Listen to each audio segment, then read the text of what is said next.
This podcast is a collaboration between Costard and Touchstone Productions and the Dads from the Crypt podcast. Cyborg, concentrate fire on Luthor while I call down some artillery.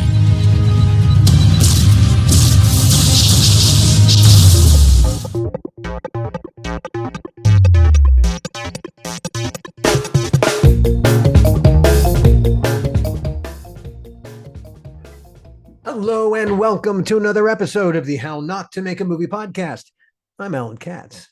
Before we get going, it's time for your weekly dose of nudging.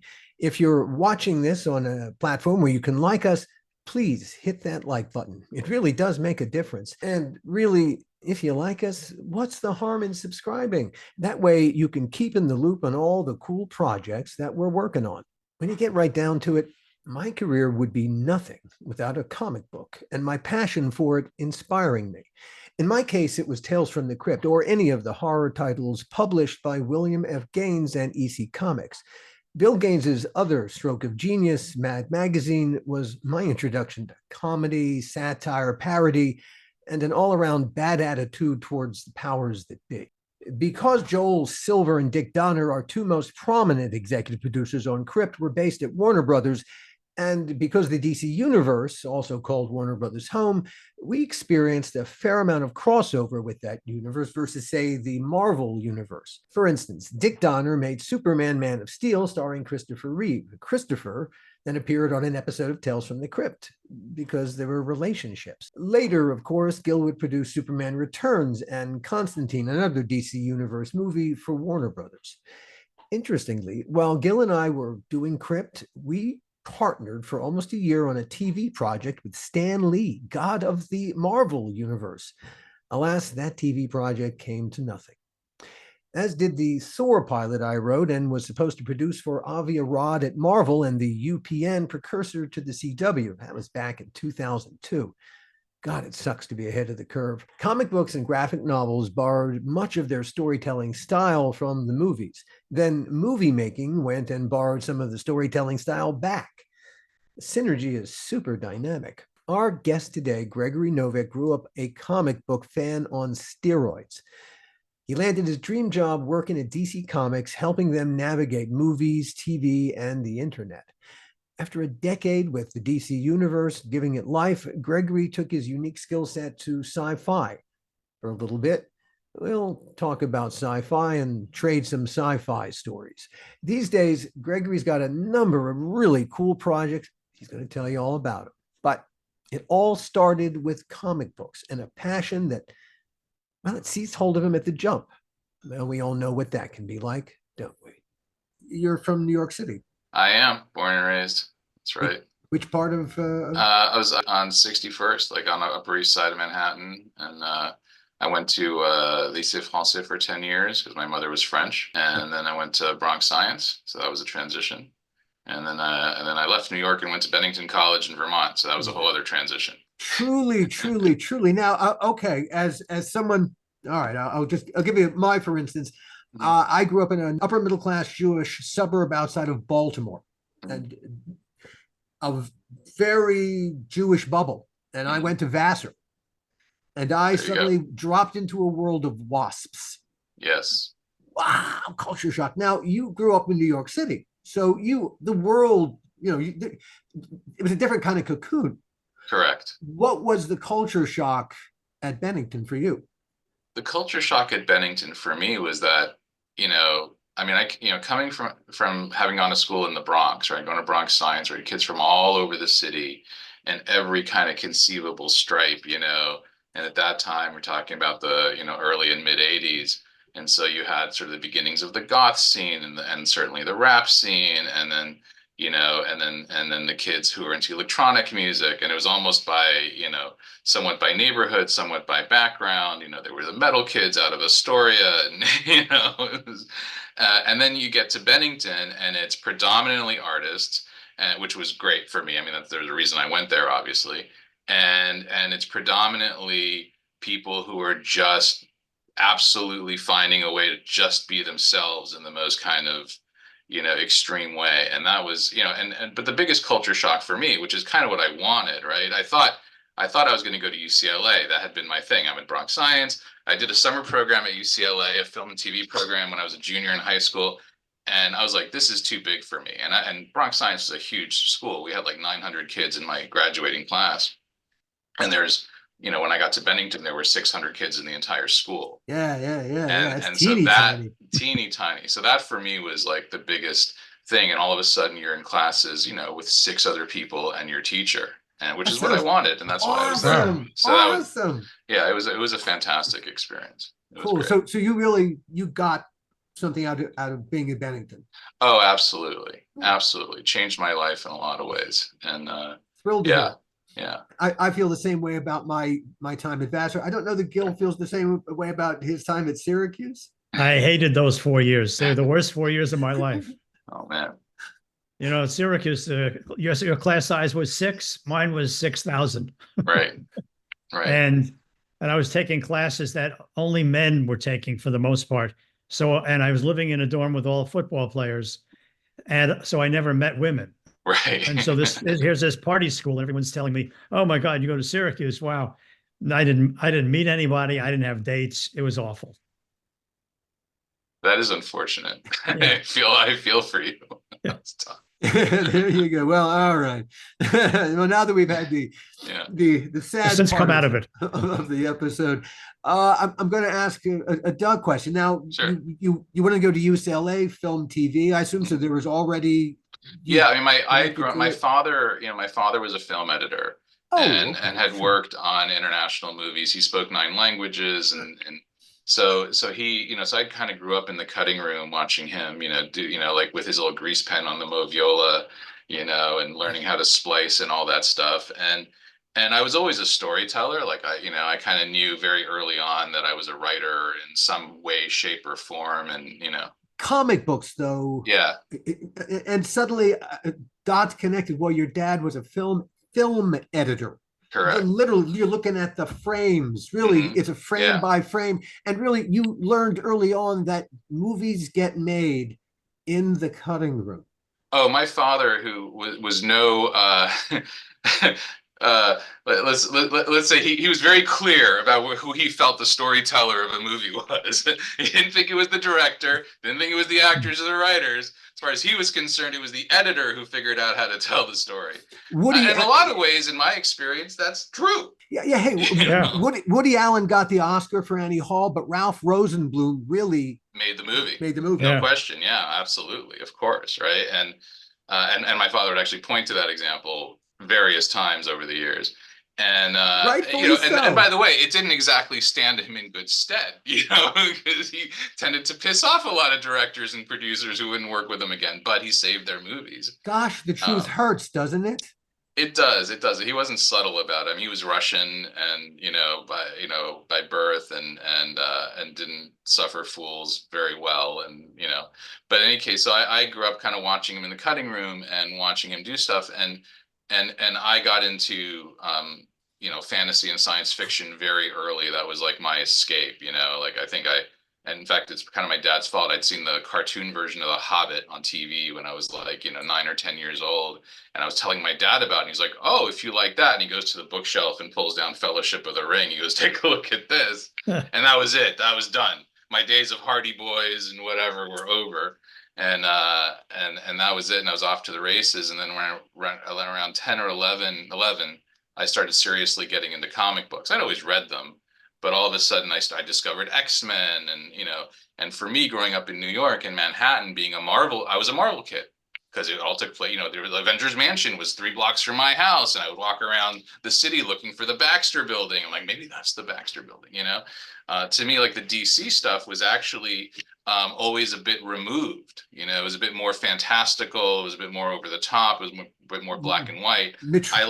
Metropolis is in any town. Exactly. I mean, it's theoretically some version of Chicago, right? But it's and it's got big shoulders. It's got exactly. And Gotham, like, is it New York? What the hell is it? And so I gravitated to that stuff really early, and then and I actually thought I was going to be a writer. That was sort of my intent, or at least professionally, and so when I went to college. having convinced my parents I was going to major in business at Bennington, which lasted about a week. I did. Is Bennington known as a place where business careers are launched from? Not with any consistency, no.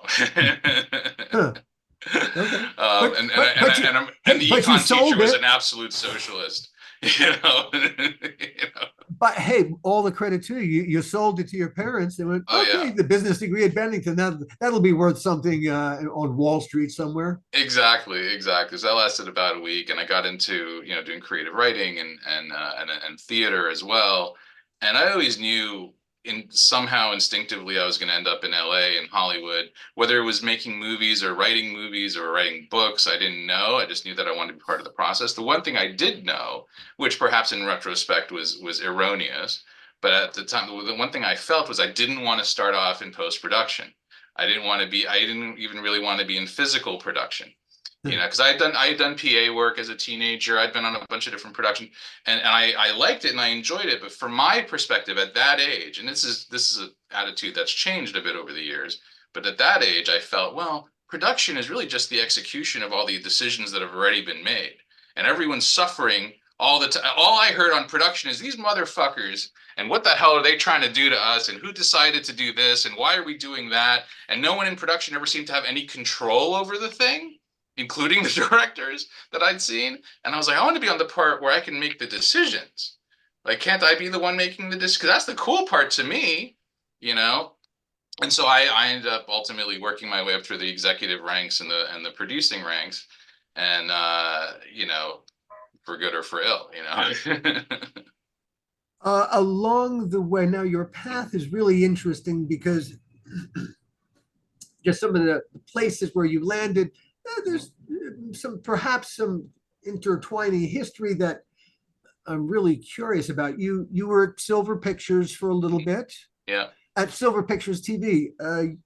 Yeah, so I had this weird thing that's happened in my career where oftentimes I've been the counterpoint at a company. So I'll be the TV guy at a feature company, or I'll be the feature person at a TV company, or I'll be the guy that actually reads books at a comic book company, you know? And so it's always been this kind of odd juxtaposition that I've had at various points. And I ended up having this career where I've been in like 5 or 6 different jobs where I've started a new division from scratch that didn't exist before and built it up into something Indeed. until invariably somebody destroys it for whatever, whim of the day. Yeah, that does seem to have happened, but Yeah. we'll get to all that. Yeah.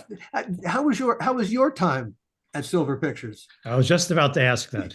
Well, I mean, you can see why I look so much older than I actually am. The thing about it, I learned a lot working at Silver, and in some ways, discounting sort of the joel of it all, in some ways it was where I was happiest professionally because I was able to actually just be a producer, right? Like I would, projects would come in, I would like them, I would develop them, we would go sell them. If we got lucky, we would go make them, and then I would be on set, and I like to think of myself as you guys know, there's all sorts of different kinds of producers, right? And the who knows, I'm sure you guys, what the hell does a producer do? And well, there's a million answers to that question. Mm-hmm. But I always considered myself sort of the best version of me professionally is that real creative producer who's, what my answer to that question is, well, the producer is the only person who's there at the very beginning when they find the idea and says, this is a story worth telling. And they're there at the very end, right? When it's in the theaters or on TV and they're reading the ratings and they're figuring out what do we do next. And everyone else comes in and does their job and then leaves, right? Writers come in, the actors come in, post-production comes in, physical director, everyone comes in and at some point leaves. The real producer is the only person who's there from soup to nuts, from beginning to end, delivering the entire thing, and they're there for every piece of it. And in the old days, would they have called that an impresario? Exactly, right? It's P.T. Barnum. P.T. Barnum, or who am I? What's his name? The producer husband of Elizabeth Taylor, whose name just went out of my head. Michael Todd. Michael Todd, right? Those kinds of guys. Oh yeah, sure, yeah. Oh yes, impresario is almost too small a word to. Right. Michael Todd. But he died in a plane crash, right? It would He take a did. plane crash to kill him. Otherwise, I don't know. He might have been immortal. For sure, right? I mean, yeah, I remember like, David Brown is still doing stuff at 98 or whatever the hell it was. Mhm. And so yeah, so so Silver, so I learned, so I liked the job at Silver.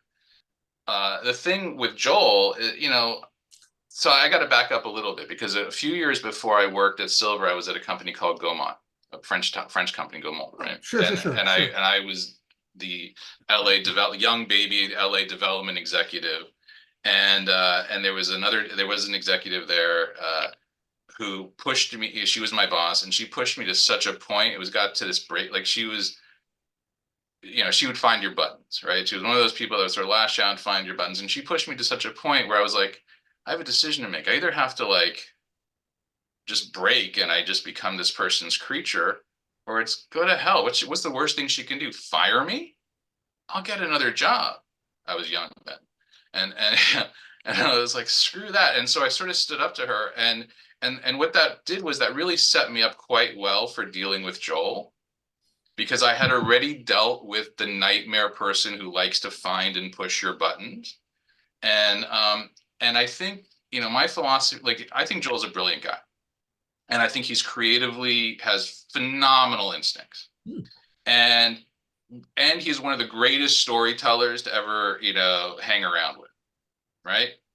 I mean, every story ends up being about himself, but still great stories. And so from that standpoint, there's a lot to sort of admire and learn from, and sort of just sort of soak in, and particularly at that point in my career. But what I think I decided with Joel is that he likes to either get you when you're really young and are just learning the business, or try and get you much later in your career where he can rehabilitate you. And in both cases, he kind of controls you. But if you're there kind of mid-career, when you kind of know, you're kind of feeling your oats and you kind of know what you want to do, and you have maybe, a little enough knowledge to be dangerous, but not enough to know how dangerous it can be, that's not a good time to be working for Joel, because you're just going to do this all the time because he wants control.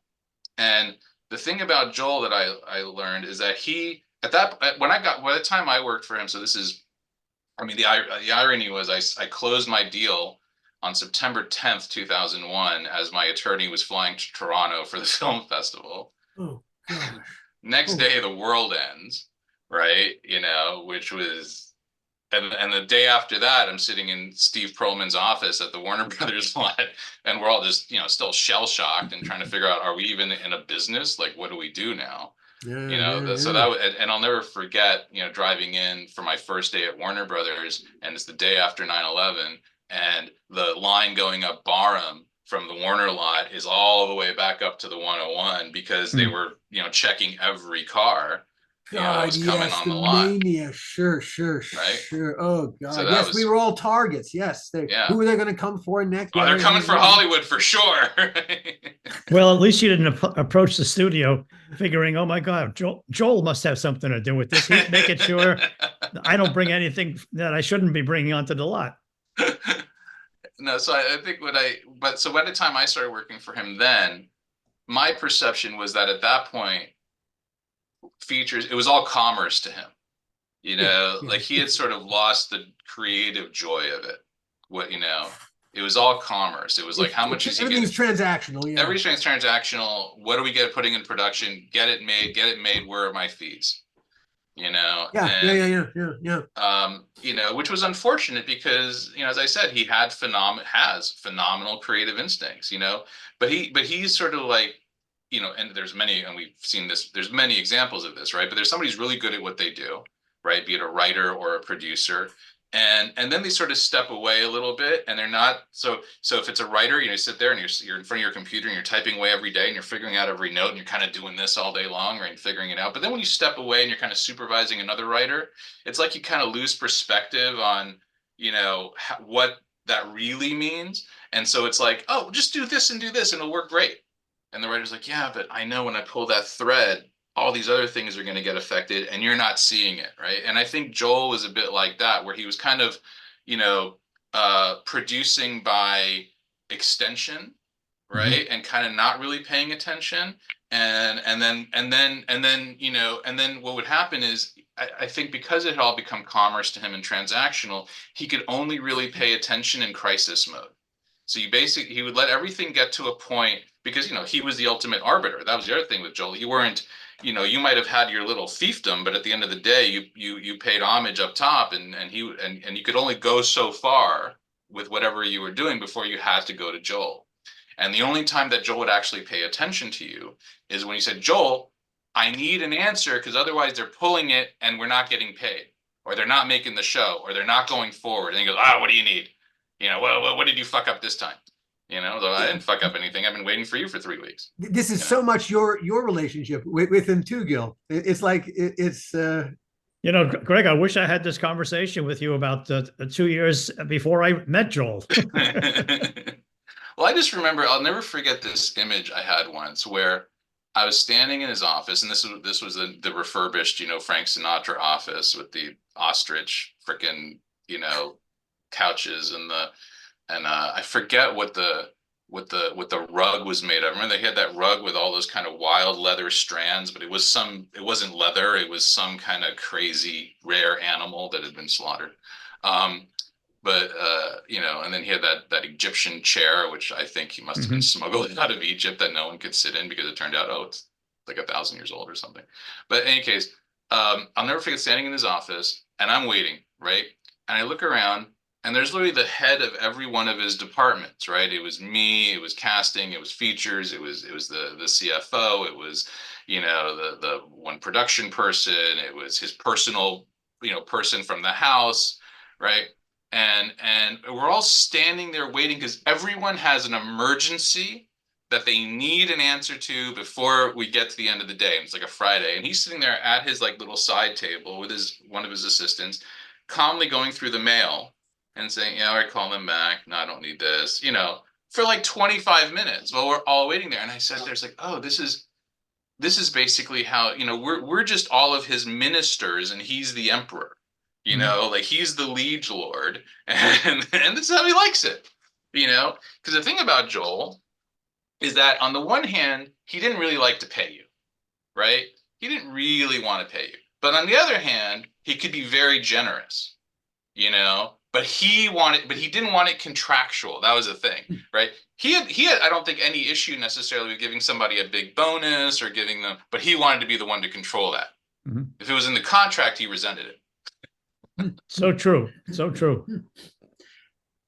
Your analysis of Joel is so wow. I've got goosebumps. Oh, well, I don't know. I look back at that time very fondly, even though it was painful as hell.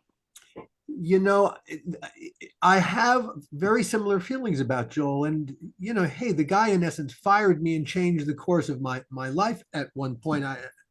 And yet, over the course of time, look, the man is his own worst enemy in 1,000 different ways. But I've come to appreciate the genius, and the absolute, I mean, I learned a couple of big lessons from Joel.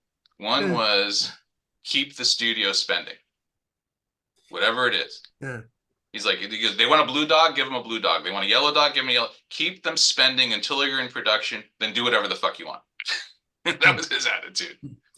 From a creative point of view, I wanted to come back to the word generosity, because that was, it's not a generosity of spirit. It's a generosity of commerce. And I did not recognize his generosity of commerce at the time. Otherwise, I would have taken advantage of the offers being made to me when he made them. Right. And perhaps why my non-responsiveness to offers along the way resulted in my being incredibly dismissible. And, well, when he figured out he couldn't own you, then he didn't want you. Yeah, and I, if I'd only known, I would have dangled a bit more, But I was young, stupid. Excuse me. After Joel, you seem to have gone right to another egomaniac, J. Michael.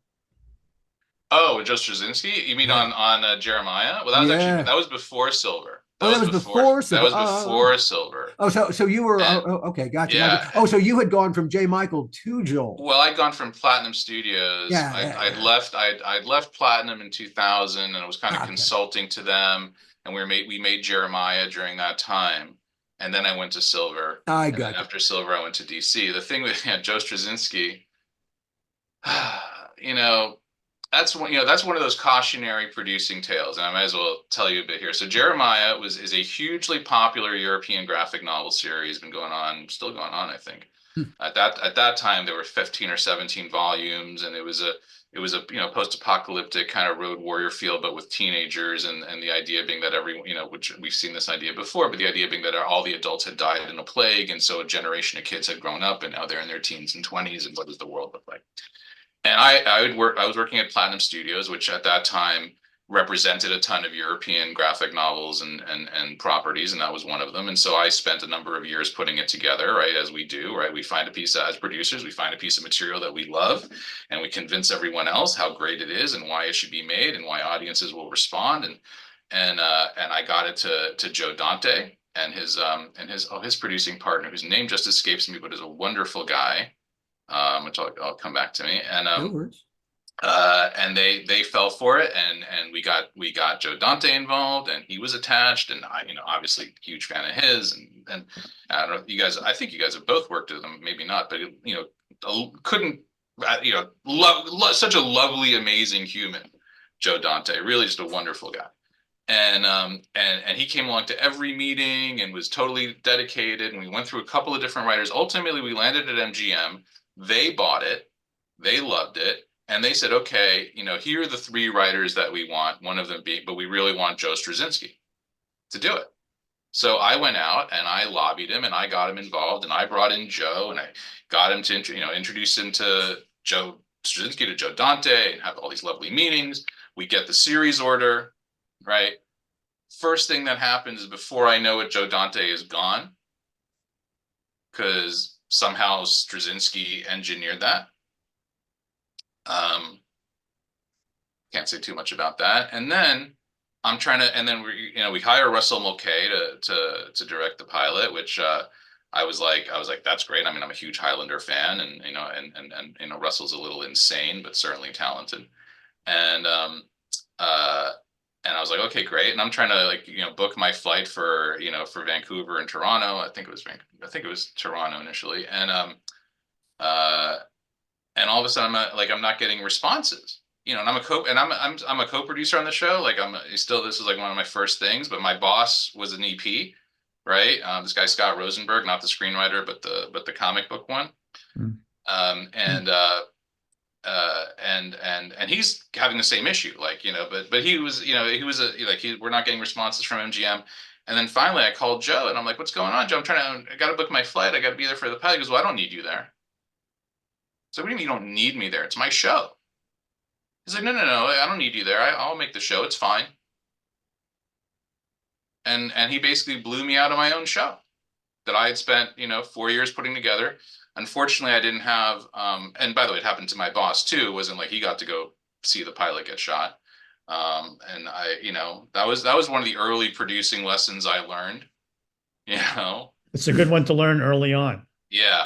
And I think, thinking through your situation with Joel and my situation with Joel, I think the reason I survived as long as I did with Joel was that I would be on that line of needing to speak to him as well. And then I wouldn't stay. I would give him a half hour. And then if I couldn't get to him, I would say, this is not good use of my time. And I would make the decision and I would move ahead. And then later on, when he found out about it, he would say to me, you can't do that? And I said, I did it. Yeah. You can't do that. I said, well, fuck you. I did it and it's done. And if you're not going to answer me, that's what's going to happen. And I think that's what's really enabled me to survive, because I wouldn't stay on that line waiting. And I would just say, okay, I'll do it. Yeah. And then we got into issues about, that. And then I wasn't kissing the ring. But because I got it done, I think he was sort of happy that he didn't have to deal with it any longer. I think that's the thing. It's like, the more you could, I didn't say this. One of my colleagues there said this at the time. Said that Joel woke up every morning absolutely confident in the fact that he needed nobody else. They could do it all by himself if he needed to. It was just easier to have people around to do stuff, but that he needed no one. That Yeah. no one brought any intrinsic skill set, experience, or value that he actually needed to do anything. Yeah. you know. And the story about you being, fired off your own show is I've heard many stories like that from a lot of different people where they spent a lot of energy and time and dedication only to bring in a director or an executive producer, and all of a sudden, the knife goes in. Yeah, I wish I could say that was the only time that happened to me, but I did have a little bit of satisfaction on that one. I mean, it was small and bittersweet, but it still made me very happy. So we're actually at the premiere of the show, right? And it actually, I should say, it starred Luke Perry and Malcolm Jamal Warner, who could not have been more professional. Like, just, I mean, Luke Perry, when he passed, was so sad because, like, man, he's one of those guys that was like, just I admire actors in particular who freaking show up, do the job, do it well, listen, are personable, are real, and then go home. And then they come back the next day and they show up on time. I mean, it's like people who don't work in this business don't understand like how rare it is and how valuable it is, and why some people will wonder, like, why do certain actors, why are they always in everything? You know what? Because they're professionals. They do they their show damn up. job. They really and truly, they understand what it is and what it isn't, for fuck's sake. So anyway, so they were great. So we're at the premiere, right? And it's the reception after, and it's at the Directors Guild on Sunset, and we're all in the main lobby, and they're doing one of those receptions, right? And then I'm standing sort of in the middle, and there's Joe Straczynski, literally probably 6 or 8 feet away from me, studiously ignoring me, right? And listening to all his well-wishers. And from across the room, I hear, "Gregory, it was you! It was you!" And like this joyful, and I look over, and there's 6'3" Sam Haskell, head of William Morris Television at the time, in his, light tan, double-breasted suit with this huge smile on his face. He goes, "I was sitting there," and he's screaming it from shouting it from across the thing, saying, "I was sitting there saying, who pitched this to me? I could remember we were sitting at the Carlton Terrace in Cannes 3 years ago, and it was you, Gregory.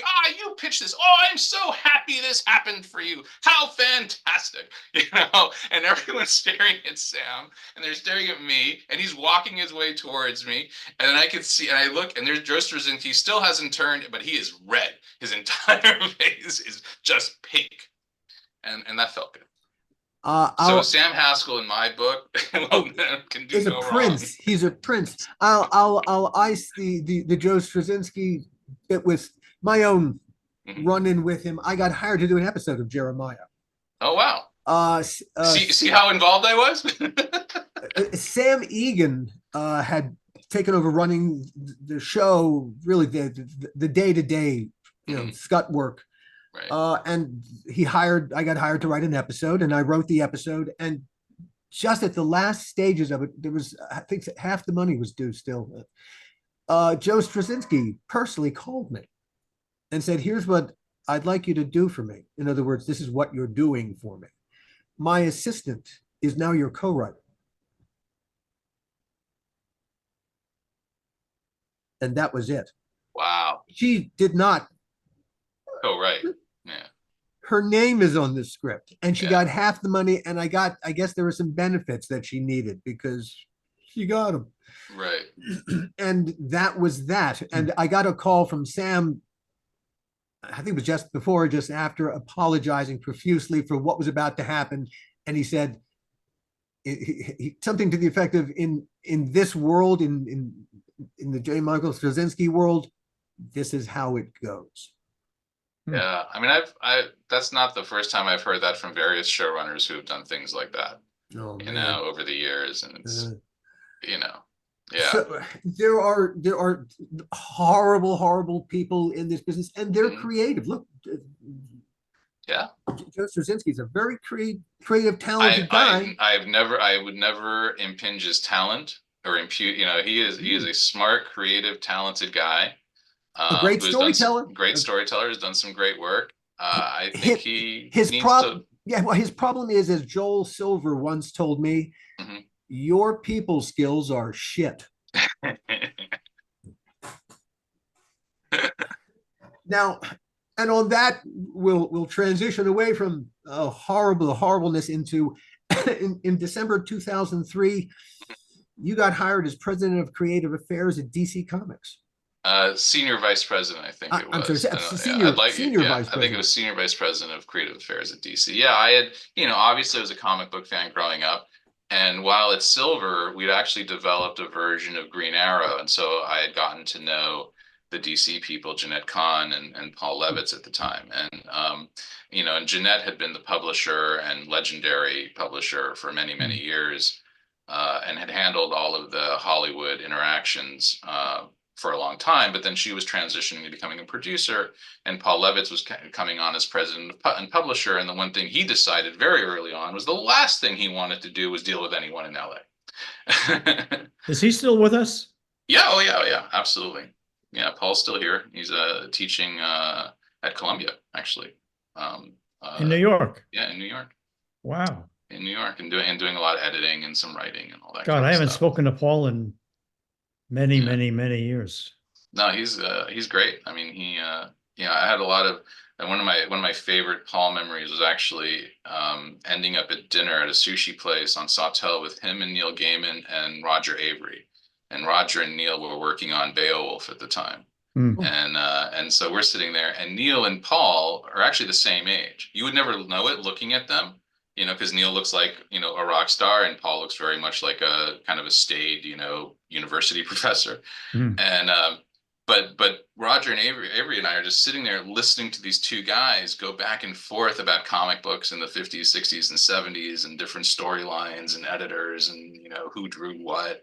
And we were like kids in a candy store, just like, oh, this is the coolest thing ever. Pinch me, pinch me, pinch me. God, oh my God, what a wonderful thing to have been a fly on the wall to. Oh yeah. So Paul and I got to know each other while I was still at Silver and working on Green Arrow, and then they approached me about the job as I was transitioning out of Silver, which is a whole other story. Another lesson that I learned about, when they come to you and say, oh, just, reduce your contract by 3 months so we can line it up with the TV deal, and then they get rid of you. That was fun. But as it turned out, I mean, it was, I was actually really reticent at the time, because having just dealt with Warner Brothers on some DC properties, the idea of going into working at DC was kind of like, I was like, well, I don't know if this is going to work, because, if I don't have any autonomy to actually develop the stuff and work on the stuff, if the TV group and the feature group want to own everything that we bring in and we're not working on it, I don't know if that's something I want to do. And, but I was assured that that would not be the case. And you were there for quite a long time. You were there until 2011. So it must have, I'm assuming it was the case. You had all the autonomy. I had no autonomy over time. What I had was a very thick skull that was very good at bashing at brick walls. And unfortunately, no, it's a really long discussion about some of that stuff, but what I can say is, I loved working at Warner Brothers during those years. It was a really great time to be there in terms of the movies that we put out, and I got to play on, Dark Knight and Batman Begins. I mean, when I came in, they had just finished shooting Catwoman. So I can honestly say that I had no piece of that movie way. And on the animated side, because I ended up, part of it was creative affairs. So it wasn't just features and TV, but it was animation. It was ultimately, some gaming stuff and interactive stuff. Anything that had moving characters based on our stuff, I touched on in some way. And I think part of the reason that Paul hired me at the time was because I was obviously comic book cognizant and knowledgeable, but I wasn't a diehard DC fan. He knew that I was a Marvel fan. So he knew that I could look at the DC stuff, understand it, have a deep understanding of what it was and how the storylines worked, but also be very straightforward in where I thought, oh, this we can change, this can be adapted. No, this is sacrosanct, and this is a sacred cow that you can't touch. you You know, had I believe perspective. I had perspective, and I think I had really good instincts of what fans would accept and what they would not accept. And you know, as we know, whenever you adapt a story, things are going to move, things are going to change. You know, and you have to have, I think, an understanding of the material to know where the flexibility is. When did you, two questions. When did you first realize the autonomy promise was bullshit? And second, what would you have done with your autonomy? Well, I'll answer the second question first, which is look what Kevin Feige did. I mean, the only difference, I mean, Kevin and I were basically hired more or less at the same time. He was actually a couple of years earlier on the X-Men stuff, et cetera.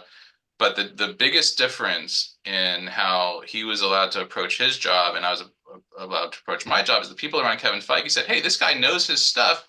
Let him go do it and figure it out, and let him go make us some money." In my case, it was like, "Oh, Gregory really knows his stuff. How do we keep him out of the way so we can do what we want?" You know, and let's call him in when we need him, you know. And so I sort of knew it right away because I'd already been working with Warner Brothers a couple of years. I knew the executives on the feature and TV side. What I was betting on, and did work at sometimes, was my relationships with them and my passion and my understanding of the material, and also the fact that, you know, I knew that they were going to focus on Superman and Batman basically, and I also knew that DC had this ridiculously large library of non-superhero things, of things that had nothing to do with Superman and Batman, that were just as viable narratively, that had just as much value in terms of being adapted for film or for television or animation, what have you. And that's where I focused my energies. And I focused my energies also on the animated side because when I came in, the DVD group, or the home video group, I should say, you know, they were doing things like, you know, Batman versus Scooby-Doo and Superman versus Frankenstein, and it was all aimed at little kids. And the sales numbers were anemic and trending downward, and they didn't know what to do. Are they, you know, and I was sitting there going like, "Hey, you know who likes animation? Me." You know, at that time, you know, whatever it was, 32-year-old me, right? 33-year-old me or something, you know, saying, "Hey, you know, and people like me, nerds like me, like animation." And we, you know what we want to see? We don't want, and they'll watch the kid stuff because that's all that's there. But you know, what'd be really great is if we could do the stuff that's based on the storylines that we like, you know. And my entire dream in Hollywood always was like, people say, "What do you want to do?" I say, you know what I want to get to in my career? I want to get to a place in my career where I walk into a room and I say, "This is what I want to do next," and people say, "Great, go do it." Wouldn't that be awesome? Wouldn't that be awesome? That'd be cool. But Well, but the here's what I Batman can, was one of your, it came out of your, the Batman the animated show? yeah. That happened while I was there. Absolutely, that was the next iteration after they did the Justice League stuff, and they later did Batman Brave and the Bold. I mean, I have to Cool give, series. What a cool yeah, those were series. cool. I mean, I have to, you know, give really a lot of the credit to, you know, obviously Warner Brothers Animation and their team, and Bruce Timm and Sam Register, who ran it for a long time, and before him, Linda Steiner, who was there. I mean, you know, all we did, I mean, I can't take credit for the, you know, the design of those shows or the feel of those shows. But what I can, you know, take some pleasure in certainly is when they brought us those concepts of us at DC being like, "Yes, this is the way to do it," because we had seen a lot of stuff that got killed, you know, for various reasons. That was good. That would have been great, you know. And so things like that, things like the early Teen Titans animated one before they did Teen Titans Go, you know, a lot of that stuff, I think, had we not been supportive, would not have happened the way it happened. But that's Did you have any relationship at all with Ben Melniker or Michael Estlund Yeah, in those Michael days? Hughes. Yeah, very much. Yeah. I mean, Ben, I met a few times, you know, and always very pleasant to me. But Michael Uslan, I know very, very well. You know, and I actually look up to him because, you know, his deal on Batman and the DC properties is really, really one that should be taught in law schools. Mm-hmm. You know, the way that he managed, you know, the way that he managed to basically hang on to those rights, and, you know. Well, I think a lot of that had to do with Ben. Oh yeah, Because certainly. Ben, you know, Ben was a vice president of MGM Exactly. under the guy from CBS 100 years ago. When I first came out to California, I was working at MGM Music with Mike Curb. And so every 3 weeks I had to go to the studio. I had an office on Sunset near La Brea. have to go to the studio and meet with the people at MGM. And Ben Melniker was one of those guys. And Wow. I wanted so much not to be a financial guy and not to be in the music side. And the only guy that would really listen to me and talk to me was Ben Melniker. Oh, wow. And I foolishly decided I have to go back to New York and go back into theater and start again. I probably should have said to Ben Melniker, I'll take no salary for 6 months. Let me just work for you or for somebody that you think I could learn from. Right.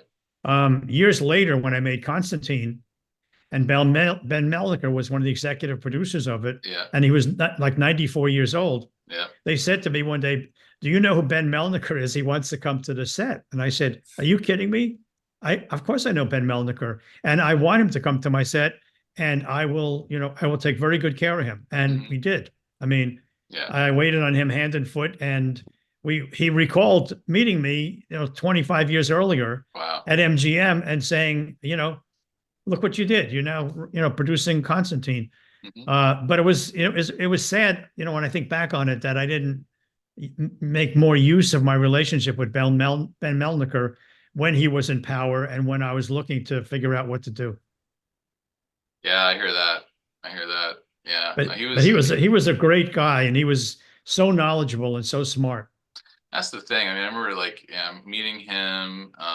There's a few people over the years, where I've met where I've just been so impressed with them. I mean, this town, it's, as we know, it's the cliche. You can start in the mailroom and end up running the studio, but there's true value in that institutional memory, which is why it was kind of sad to see what happened at Warner Brothers the last few years when they got rid of all these people who really had, 100 years worth of knowledge. Right. Right. And then, of course, when Zaslav came and starts hiring some of them back, it's like, oh, no, we need to know how that deal worked. You come back. Right. But I've always believed, and I, especially, growing up with my dad and sort of seeing how he interacted and understanding, it's like I always look at like anyone that's been around in this business longer than me, let me hang out with them and see what I can learn and figure out, I think it's part of why you and I got along initially, Gil, was because obviously I knew who you were, and I was a huge fan of you guys and Tales from the Crypt and everything. But, as you know, Alan, like, Gil just comes across as like, competence and intelligence personified. Like, you just know that things are going to work out if Gil's around. No, even in the darkest days during our estrangement, regardless of anything else I would say about Gil, I would say he's an amazing producer because he knows if you got $1 to make your movie, don't spend $1. And if you can do it for 99 cents or 98 cents and make it look like $1, even better. And meanwhile, I'm trembling in my pants every time I'm thinking about how I'm going to spend, whether it's a $2 million picture or a $200 million picture. I still have the same problems and fear and concerns. And I remember Constantine. That was a fun one because it was such a good script. And and I'm a huge fan of Keanu's, though having him cast as obviously as John Constantine was controversial at the time. And sure, even for me as a fan, it was a very difficult thing to take, like changing it to LA from London, all that kind of stuff. But it was like, okay, well, we're making the movie. But it was such a good script. And it was so well done. But for me, the part of me that really kind of rankles was really, and you'll remember this, Gil, was dealing with the coda, with the tag at the end, and how the studio wouldn't let us do what we all knew how it needed to be. Yeah. And they just wouldn't let us do it. I wonder what they're going to do with the sequel. I hear that they're going to make another one. Keanu's agreed to do it. Yeah. And Francis has agreed to direct it. And I just wonder what they're using as a script. It'll be interesting. I would presume that James Gunn will have some sort of oversight over that and be able to steer them in the right direction. There's so many phenomenal Constantine stories. But yeah, I don't know. But I was, I just remember seeing Keanu at the premiere party afterwards, and it was like one of the most, and we'd met a few times on the set, and I didn't expect him to remember me, but he did. He's like, "Oh, you're the DC guy," and I was like, "Yeah." And I was like, "Man, it played great. The movie really played great." And he like throws his leg up. It was like there was like a banquette, and he puts his leg up, and he's like, it was Constantinian, wasn't it? You know, so He's one of those guys that, you know, I've only worked with him that one time, but he was such a sweetheart. I mean, he was such yeah, easy to work with, very down to earth, you know, yeah, listen to what I have to say. another total pro, you Yeah, know, another total yeah, pro, and also just his enthusiasm was kind of infectious, you know, yeah, it's real, yeah. you know. But yeah, no, that, you know, that was a wild one. I mean, and that was like sort of the, I guess I'm trying to remember if that's if really if it was Constantine where I met Akiva for the first time, or if we'd already been working together on stuff. Yeah, the Akiva DC Comics relationship was interesting. How so? Well, he's a huge fan, right? Hmm. He's a huge comic book fan, Hmm. and certainly knows a lot. Certainly, you know, like many comic book fans, he knows the era that he grew up with and collected. You know, and as far as he's concerned, and again, he's not alone. That's the era that matters, right? You know, you tend to love the one that you grew up reading. And so he had very definite ideas about what he could and could not, or what should and should not do. Hmm. Um, and sometimes he was right and sometimes he was wrong. I mean, the good news about working with Akiva and his company at the time was because he was a fan, he was very open to a lot of the stuff that I was pitching. You know, a lot of the non-traditional DC comic stuff. So whether it was, you know, 100 Bullets or, you know, whatever it was, getting the studio to then buy in was a whole other, you know, whole other scenario. One of the fascinating things about, and again, certainly you encountered this at DC, is, man, the different iterations, the different worlds as, hey, alas, time marches on. How do these characters accommodate for that fact? And all the different iterations of the DC, was it the first Earth One? Right, Earth One, Earth Two, all that stuff. Yeah, the all the different gosh, what's the term? The retcons. Mm-hmm. The just to account for, okay, we're changing the rules. Everyone's going to agree. Yeah. Okay, cool. We've now changed the rules. Right. And everyone's fine. But it's amazing the resiliency of sometimes the old rules. Well, I mean, you know, it's something that we would actually tell filmmakers all the time when they would, regardless of the property, right? You know, they're like, oh, we want to change this or that, and we're like, okay, it's been that way in the comics for 75 years, Yeah. or 50 years, or 40 years, and it wasn't a whim when the writer came up with it originally, you know. Just sake of argument, you know, you say Iris Allen, you know, she's a journalist. Well, we don't want her to be a journalist because Lois Lane's already a journalist, and there's 15 female journalists in the DCU. So why can't Iris Allen be a nurse? Well, now you as a filmmaker coming into this fresh might think, small deal. Lois Lane's already a reporter. I don't need another reporter. I don't want to do a Lois Lane copy. So I'm going to make her a nurse. I can understand that argument, but then you're like, but Iris Allen in the comic books has been, you know, the launch point of these 55 different stories, you know, because she's a journalist, and it feeds off of this thing with Barry Allen, and it's intrinsic to their relationship, and you know, and you know, Iris West until Iris Allen, and so you start, you know, so you sort of have to explain that over time why, you know, yes, maybe it feels like a small thing to you. But ultimately, even to the audience that knows nothing about Flash and nothing about Iris West and nothing about Barry Allen, something's going to feel off.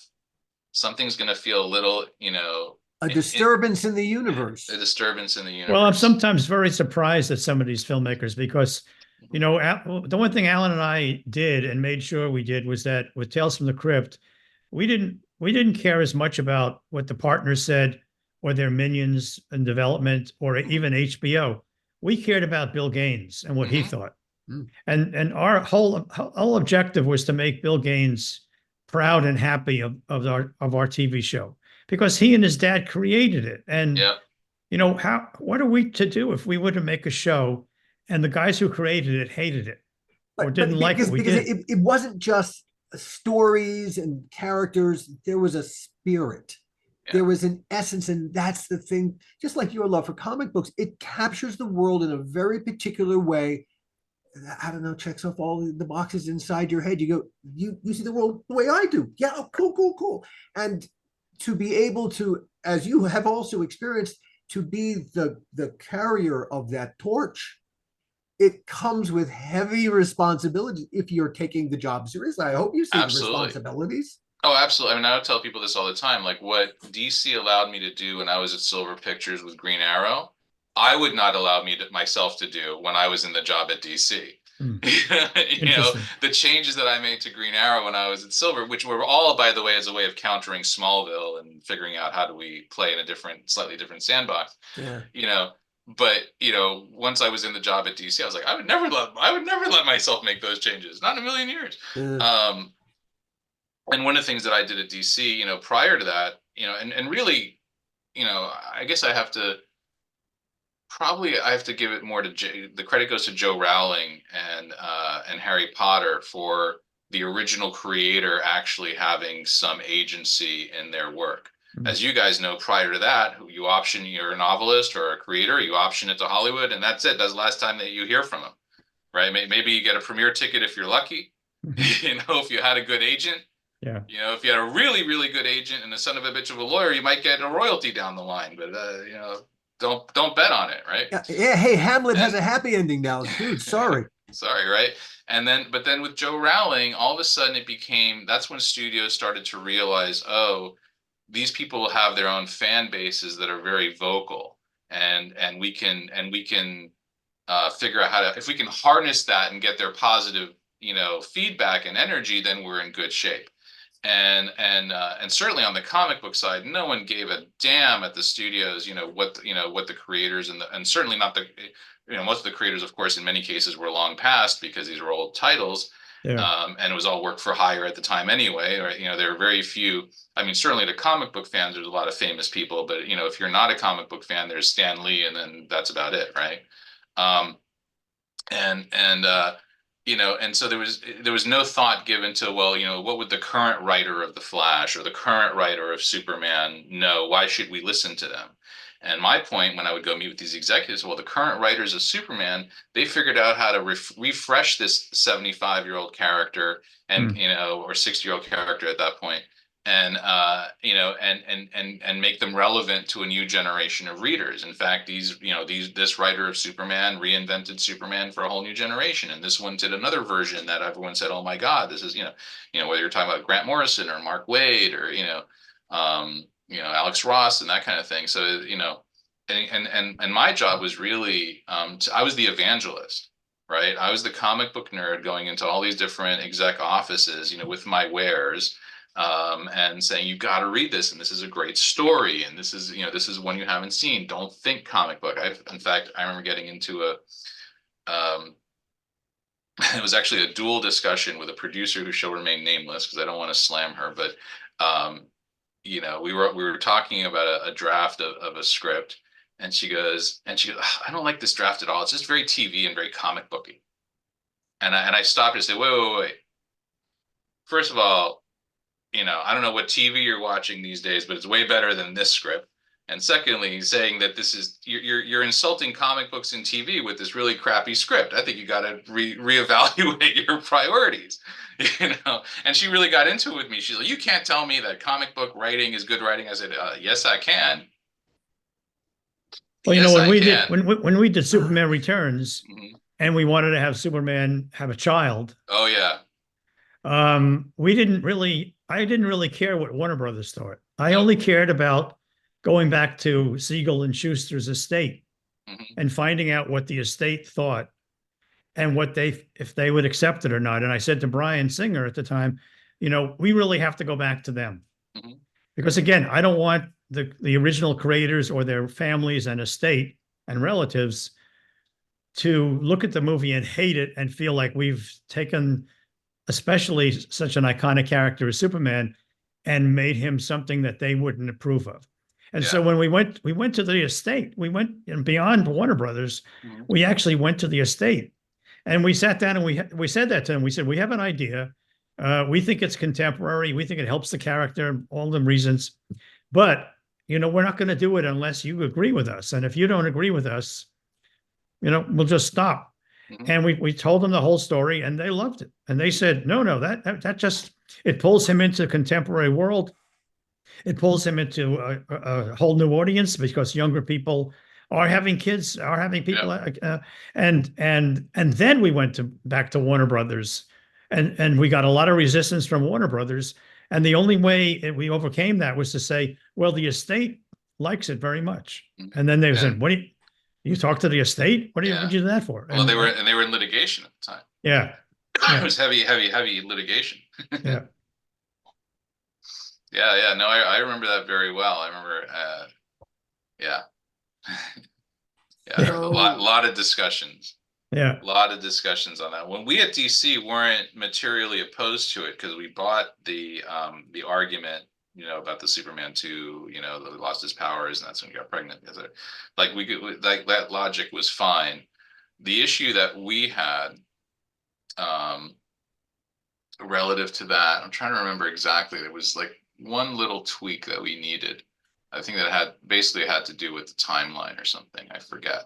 But it was and I think the bigger discussion was was really editorially in terms of do we introduce it in the comics or not, and if so, how? Because at various times in the comics, there've been alternate versions where Superman and Lois have had kids and things like that. So it wasn't it was just a question of how you deal with it in continuity. Because at that time there was a lot of discussion about how much the movies should reflect the current continuity in the comics and vice versa. How much were you going to use the comics to draft off of whatever the movie was doing? Ultimately, there was very little of that, right? It was much more of a normal cross-pollination. Chris Nolan would read, 50 different Batman graphic novels and pull this scene and that scene and this thing and that thing. And, but yeah, Superman Returns that was a saga because that was one of the, when I came into DC, it was still, McG. Oh yeah. Well, you came in late because I came in, it was still Brett Ratner. Oh, wow. Yeah. So no, I worked with Brett for about a week. Wow. And then I walked in one day and I said, "Where's Brett? I need to talk to him." And they said, "He's not here." And I said, "Well, when's he coming in? I need to talk to him." And they said, No, you don't understand. He's not here.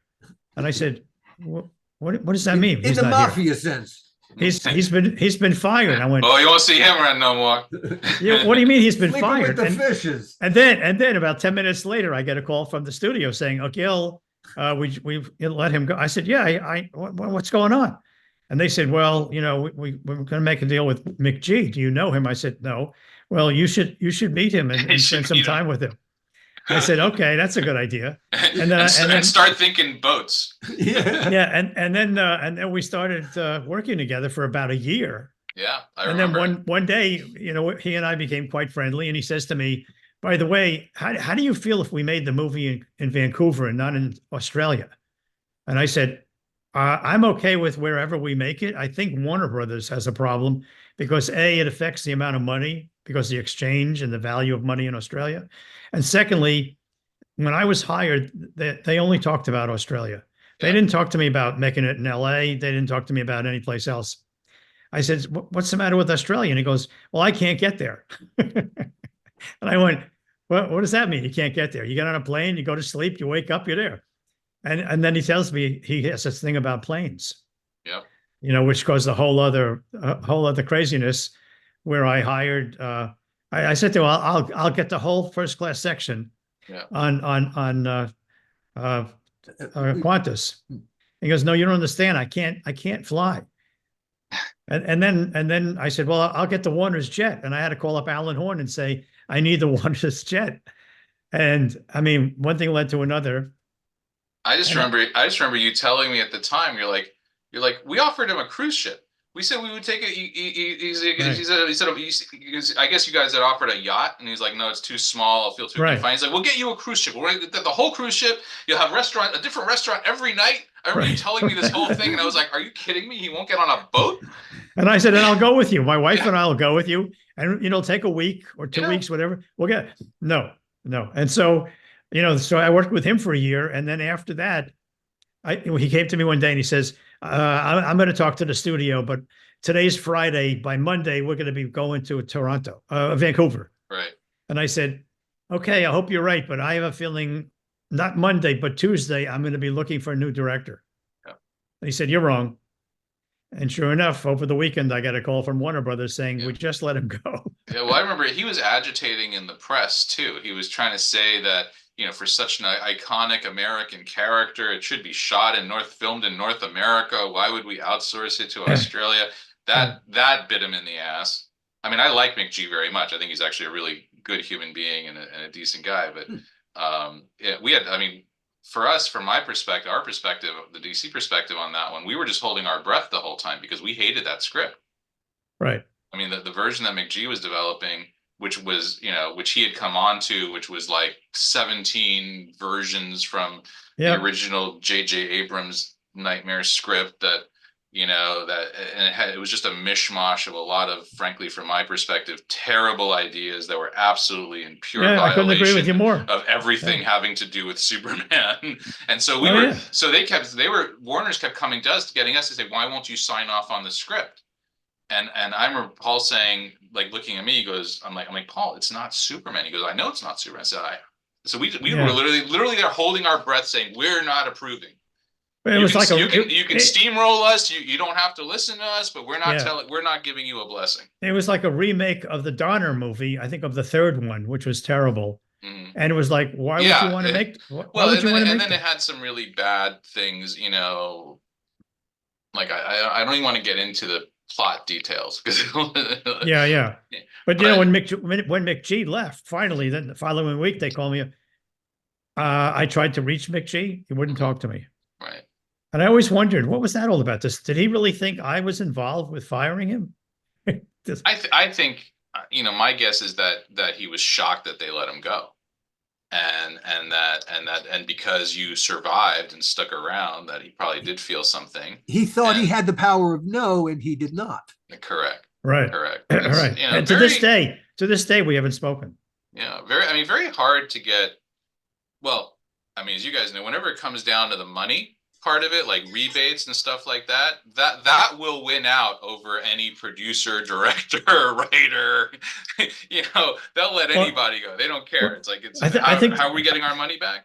Yeah, I think also part of it was he always knew, as I always knew from the get-go, it was Australia. We're making it in Australia. So he deceived everybody for a year. I mean, he should have said to them, straight up, I can make the movie, but I can't get to Australia. I mean, by the way, the only time that I've actually seen that kind of work and actually involved, it's how I ended up being in Australia for like 6 months at one point, was when they were going to shoot Gothica. And Gothica was supposed to be in Australia. And it was right. And I was at Silver, and they were supposed to shoot it in Australia, and they were going to use the same crews they basically used for The Matrix. And then my understanding is, and I don't know if this is accurate, but this is what I remember hearing at the time, was that Halle Berry was going to star in the movie, and she didn't want to go to Australia. That was too far for her. She had family commitments. I think she had just had a kid, or was something like that. When I finished Ghost Ship, I got a call from Lorenzo from the studio saying, we want you to do bigger pictures, 10-pole pictures. But I also, 10 minutes later, I got a call from Joel saying, I have our next picture. It's called Gothica. I want you to read it. I know you're going to Tahiti for a week. Read it on the boat and come back and we'll talk. I said, Joel, I'm not doing that. I'm not going to make another little picture. I've been that's what led to our big fight. Wow. And our ultimate breakup. Yeah, because from Joel's perspective, Warner's isn't allowed to hire you. He owns you. Right. And until such time as he's used you up and spit you out and you're no further use to him, then no one else can have you. Right. That's basically his perspective on it. But they ended up moving for Halle Berry. They ended up moving Gothica to Vancouver. And so as a make good to the crews and the locations and stuff and the studio space they had locked up in Australia, all of a sudden the two pilots that I had sold for Silver Television to NBC and UPN, all of a sudden we're shooting them in Australia. Like we'd been budgeting Toronto and Vancouver, and I was trying to figure out how I was going to fly between both and figure that out. And then all of a sudden it was like, nope, you're both going to Australia. Right. And we're like, okay. What was the movie that he shot in the Gold Coast where he burnt down the studio? It's one of the stages burnt down. Oh yeah, it was the Jaime Colette Serrat one, I think, right? And it was, you're right, because Eric Olson was on that one. Yeah, what was the name of that movie? Yeah. It was one of the later Dark Castle ones. Yeah. and I don't remember the name. I don't Because I, remember. Studio. because I remember when that happened, about 2 days after that happened, I actually got a call from Joel. Oh, And I wow. was like, hello? And he goes, it doesn't even say hello. He just says, I just want you to know it's your fault. I said, what's my fault? It's your fault that that stage burnt down. Because if you had been there, the stage wouldn't have burnt down. So it's your fault. You should have made that movie, and just on and on. I'm like sitting there going, why did you call me? He just Right. called, to yell at me and to blame me for the studio burning down. He just called to say he loved you. Yeah, exactly. Exactly. Just to show you how it goes. Yeah. When did you know it was over at DC, Gregory? When when Paul Levitz, basically what happened was in the wake of The Dark Knight being so wildly successful, there was there was a Damn. yeah, that the thing that people don't realize, and then for a long time, that DC Comics was actually an absolute standalone unit within Warner Brothers. Right? It was one of the DC was one of the was acquired. It was Steve Ross acquired it back when it was Yeah. still Kinney-Cump before he even got Warner Communications. Yeah. Right? So DC is one of the earliest, whatever you want to call it now, Warner Brothers, Discovery, Time Warner assets, right? So it was always its own silo. So we were literally like, there's Warner Brothers Pictures, Warner Brothers Television, Warner Brothers Consumer Products, DC Comics, Yeah. you know? And in the wake of The Dark Knight being so wildly successful, all of a sudden there was basically a feeding frenzy at the top brass of Warner Brothers, everyone wanting, DC to be like in their unit. And instead of that happening, what they ended up doing was kind of diffusing it among many different units, and when that happened, and Paul basically retired from Warner Brothers, um, there was a scenario where I could have stuck around, but it would have been very much like a glorified kind of librarian position as opposed to what I had been doing. And I can't say anything terribly. They treated me very well or decently, not very well. They treated me okay, you know, um, and certainly decently well. There were things, but it was just time. It wasn't going to be what I wanted to do. I really wanted to really be more active. I mean, because again, I was looking over at what Kevin Feige was able to do, and look, super smart guy, talented, but I think even he would say that really his secret mojo is that he's just a huge fanboy and just loves the stories and wants to be able to tell these stories. And that's all I wanted to do. And that's all I was doing internally, but I wasn't empowered in the same way that he was. And so, for me, it was a lot of bashing my head up against a brick wall, and I was just sort of done doing that. And I could tell that in the new iteration, it would be even worse. What did sci-fi drop in front of your nose that Yeah, so I left DC, I left Warner Brothers, and I was like, I am not going back to an executive gig. I am just going to start producing. I have all these, properties and IP in my back pocket that I've been collecting that I'm now going to go and put together and get out there. And I know that at that time, I felt that there was a real opportunity in that sort of 12 to $25 million genre movie range, to do things like Chronicle and stuff like that. And that's where I was like, felt my sweet spot would be. And I get a call from Universal and Sci-Fi, and they say, "Hey, we're going to launch this new feature division where we're going to, focus on pieces, ideally based on IP in that 10 to 25, $30 million range." And I said, "Oh, wait a minute, you're going to pay me to do what I was going to do on my own anyway? Oh, that's great. That's fantastic. I'll do that. That's great." So I mean that was a fantastic thing, and I came in and I co-reported into both Universal Pictures and to Sci-Fi Channel. And the thing at that time was there was a lot of kumbaya because Comcast had just bought Universal, and so there was all this thing of how do we cross-pollinate the brands, how do we cross-promote? Wouldn't it be great to have the Sci-Fi brand on a feature banner, on a feature release? So everyone was saying all these great things, and I was like, that's fantastic. And then another lesson that you learn is when you go into a dual reporting structure, particularly when one is in television and the other is in features, guess what? They may not always be aligned. Shocking. And then like literally 3 weeks after they announced sci-fi films as the genre division for Universal Pictures, Universal Pictures goes ahead and makes a separate deal with Blumhouse. um, and we were like, oh, okay, that's interesting. And by the way, all credit to Jason and his group. They're fantastic and they make great stuff. But it was like, for us, it was like, oh, so what are we doing exactly? And and then after about a year, you realize, oh, the feature side just keeps kind of killing our stuff, or they keep stealing our stuff, which happened a couple times, stuff that we had brought in, and all of a sudden we're not producing it, even though we had developed it, you know. Yeah, so that ended, and that's when I was like, I can't go back to the executive ranks again. You were working alongside Mark Stern. Yeah. Who I've had a long relationship with. Mark was one of He my was a bosses. Trilogy. You probably knew him in Trilogy. Yeah, Trilogy. And that's when I first met him back then. Yeah. Yeah, when I spent a couple seasons on The Outer Limits, and I even Mark and I wrote a script together. Well, oh wow. And I really enjoyed Mark. Mark's a really smart guy and a total fanboy. Yeah.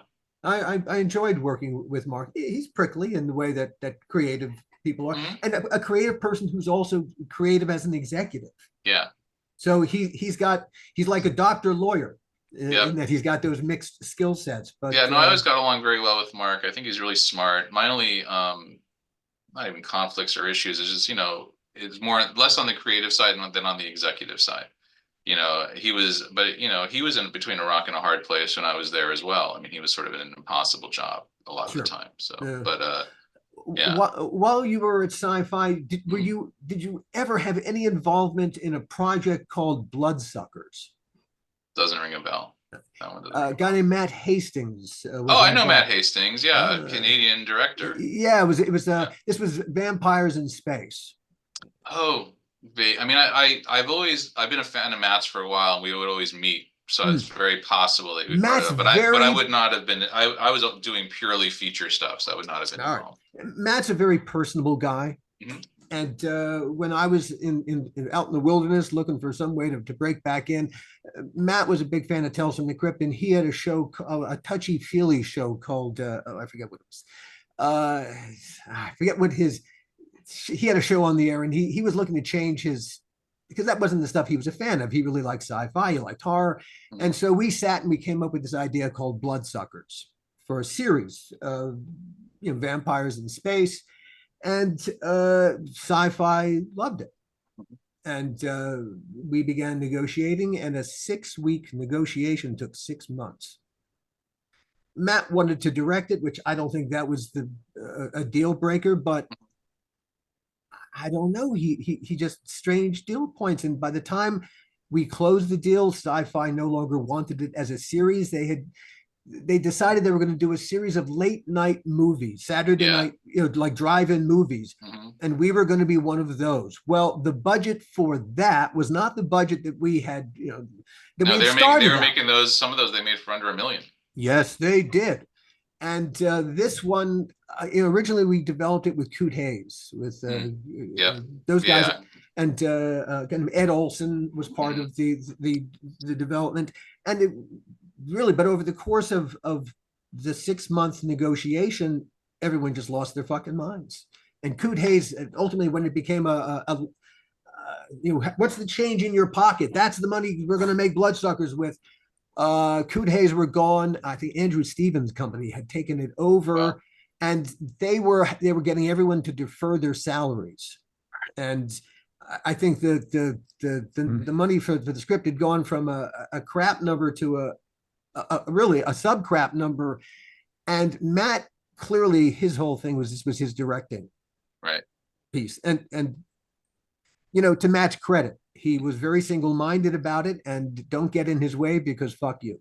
Right. And everyone was deferring. I had spent that money. I had spent the money that I thought I was going to get, really, as sometimes we do. Yeah. And when they said you're going to, first of all, I had to take my name off it. Jeez. Because it was non-union. Non-union. Yeah. And so I said, well, I can't have my name on it. So I think I might still be a consultant on it. I think so. But no, I wrote that fucker but my name is not on it. And when they tried to get me to defer my salary so they get into production, I said no. And they made me come to the production company in Beverly Hills, and they were having a production meeting. And I walked into the production meeting right in their boardroom, just as like they wanted me to. And the check was at the very end of the table, at the very far end of the room. So I had to go past everybody looking at me like, you're the motherfucker. And it was like for $6,000. Right. It was like for a pittance that I said no, because if I defer it, I'm never going to see it.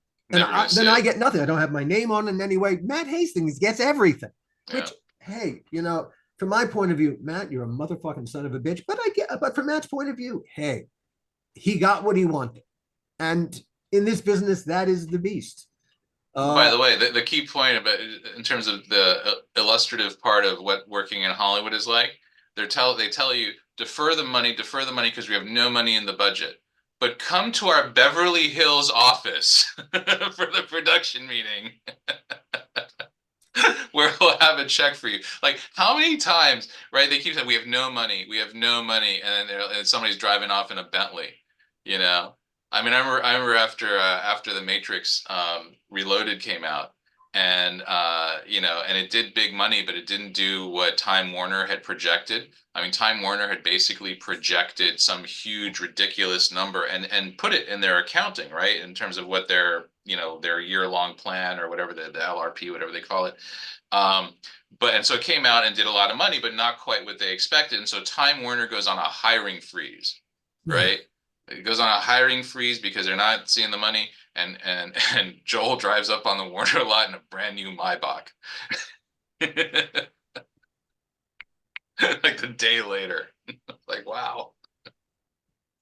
Yeah, it's that split screen oh man, it's not pretty. It is simply not pretty. So you left sci-fi because once again the promise was not being fulfilled. The promise was not fulfilled, and and look, I take it on myself too. I'm a much better producer than I am an executive. I think the things that work for me as a producer, passion, drive, desire to, creatively collaborate, those are all terrible skills as an executive.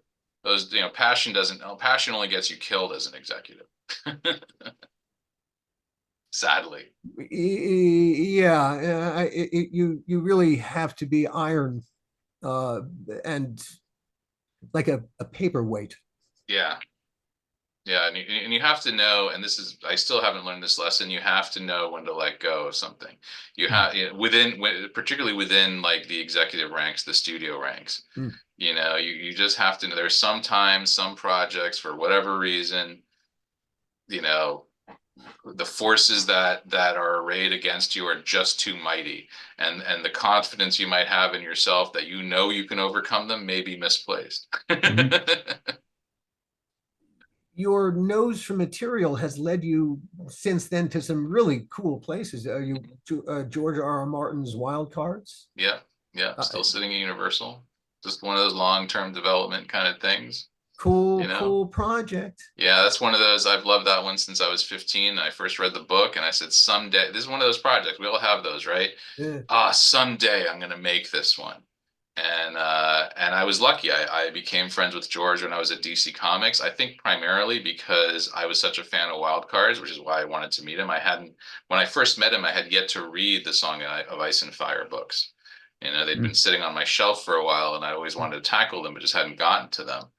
And so when he and I first met, I spent our whole lunch talking about Wild Cards, and I think he liked me because I'm like not asking him about Game of Thrones and all that stuff. And then when I left DC and I left Warner Brothers, I actually became attached as a producer to Wild Cards before I started at Sci-Fi, with Melinda Snodgrass, who was the co-creator of Wild Cards, and I'd gotten to know her as well, and she was a veteran Star Trek, The Next Generation writer, and she and George had co-created Wild Cards, and she was at that point sort of the point person while he was off trying to figure out the books. And Game of Thrones hadn't premiered yet, by the way, when I was attached. And so I became attached as a producer, and then I ultimately go to Sci-Fi, and I carved out Wild Cards from my Sci-Fi deal because for obvious reasons I was like, I'm probably going to walk this one right in, which is what we did, and we ended up setting it up while I was at Sci-Fi, and then ultimately, for the various political reasons, we didn't really go forward the way we wanted to. The plan always was to adapt it. It was initially a feature deal with a TV component, but given the nature of the property, which is a wildly expansive, it's a superhero universe as created by George R. Martin and his friends. So it's gritty and it's sexy and it's real and there's no capes, very, and it's got a great premise of how it all sets up the universe, which is what I fell in love with at the time. And so we set it up. We've had several drafts. We've had several stops and starts over the years.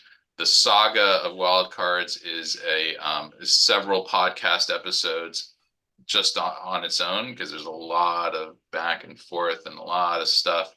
But currently, still sitting at Universal. We hope to make it someday. Not sure what the current appetite in the marketplace is for generating, new superhero style universes. I do think that from a narrative perspective, from a storytelling perspective, we're now in a place, and have been for some time, where the idea of superheroes or superpowers anyway, it's just another arena, right? It's just another arena, to tell a story in. It's not even its own genre. It's not even, it's superheroes. It's just like Westerns. It's just like, it's its own freaking arena. You can tell any story you want, love story, romantic comedy, thriller, noir story, whatever you want, within the confines of that, of those elements. So, I always think there's even though some of the Marvel stuff has gotten a little tired and a little too diffuse, and the DC stuff, which is just heartbreaking to watch, and as someone who was there to sort of see what I knew we could have done, like what I knew that we had, the things that I thought that we had in the hopper that had we brought them to fruition would have been pretty fantastic, versus the things that they've done in the last few years on the feature side. We were kind of like, oh, really? There's some good things, not terrible things, and some stuff where you're like, what are you thinking? Or a lot of stuff, I should say. If we're being honest. I mean, yeah, there's a lot of stuff where you're like, you spent that much money, and and they decide they want to work together because both their moms are named Martha. Really? That was the line you settled on, huh? They should spend that money on things like Astro City instead, yeah? Oh, for sure.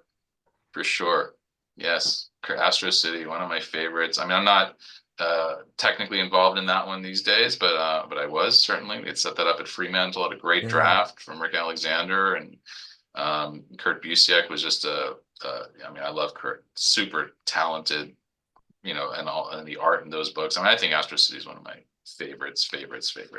Why do you love it? Oh, because it's this really, it's told from it's a real grounded way of looking at superheroes, and it's really, most of the stories, not all, but certainly are very, very human and again, I mean, what Kurt does in Astro City is what I was talking about before. He tells every kind of story within the confines of that universe. And so even non-superhero stories. Absolutely. In fact, the best stories are all told from basically the man on the street perspective of what's it like to live in a city where buildings crumble because there's an alien who attacked it, or all of a sudden, I mean, The Boys what's interesting about watching The Boys on Prime is, even though tonally it's the absolute opposite of what Astro City is, but it plays very much in the similar sandbox of what's it like to really live in a world, that has people with superpowers in it if you don't have superpowers. Right. Yeah. What does that world look like from the ordinary citizen perspective? Yeah. And I actually think I think these days it's an oddly relatable feel, because we're living in a world where we're seeing, massively wealthy people do things that and live in ways that the rest of us really never will, but we're all affected by what they do, with huge events really washing past us at a breakneck pace. It's really crazy. Right. Who do we have to fuck in this town to make that project happen? Yeah. Or fuck over. Okay, well, we'll do that too. You then ended up at Paramount Plus. Yeah, I was at Paramount over this last year and a half for a Yeah. while. Which again, I sort of, with the pandemic and everything, I was like, oh, do I really? I mean, I should figure out a way to, like, maybe there's a way to go back to the studio. And I've been very interested in the international space the last few years in terms of both storytelling. I get attracted just where the cool stories being told. Where are there Mhm. interesting ways to, put together a show that, um, maybe we can't do quite as traditionally, do something interesting. And, what Paramount was doing, um, noisy out there. No What worries. Paramount was doing was that they were, at that time, they were really expanding the streamer, and they were really expanding, internationally, and they wanted someone to come in who, because I speak French, and I've worked a lot internationally, so they wanted someone who obviously understood the U.S. business and how the streamer worked in the U.S., but who could interface and interact with all their international partners and the different and the different production elements around the world, because they had actually a rather extensive infrastructure. And so that was a really exciting opportunity to come in. I was like, wow, they're building the streamer. They're getting really aggressive. We can really do some interesting things. My purview was everything outside of the continental US. So I even had Canada, I had Australia, I had, Western Europe, obviously. And so I was meeting with all these different teams and seeing all their different projects. And, the idea was that we would have things in three different buckets, just pure local language and stuff that was more pan-regional, and then stuff that would ideally work its way back into the US on the US streamer. So all this was really, really exciting. But basically, as we've seen, with Paramount, they've been going through some changes and some processes and some transmogrifications. And so it just, I ended up spinning my wheels a lot, where it was, there wasn't no one, we weren't really making decisions on what to do. Yeah. And ultimately, basically, sort of the whole structure of the organization kind of changed from under me, where I was at the streamer and I was doing creative original programming, and theoretically had a development budget and some say in green light.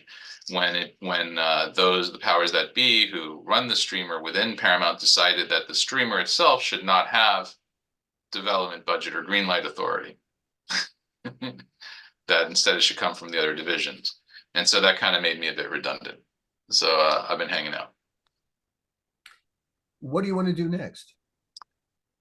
Oh, anything but this, I think. No, I'm still working on my projects. I mean, the irony is that projects that I kind of put on the shelf when I took the Paramount job, because, I didn't want to have any conflicts, are still very much alive, because we've had strikes and everything went on pause for a whole bunch of time. And so stuff that I was worried would kind of dry up on the vine is still, very much accurate and good.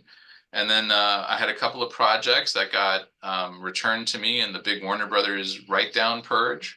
So that was kind of exciting, because now they're back to me and with no strings attached, and that's nice. So and then I'm working on my own podcast to talk about my years at DC and all of that. So Talk about your podcast. Let's okay, when did you start your podcast? I haven't started it yet. I've Okay. been building it. I've been just trying to figure out my stories and my elements and how I want to put it together. And I think I'm going to call it Strange Tales: My Life in the DC Universe.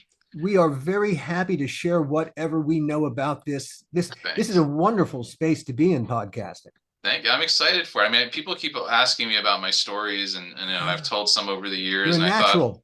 I thought I should really just collect them all in one place. And Dude, we've just spent an hour and a half just scratching the surface. Yeah. I'm scratching the surface, and what was there was fan-fucking-tastic. Oh, thank you.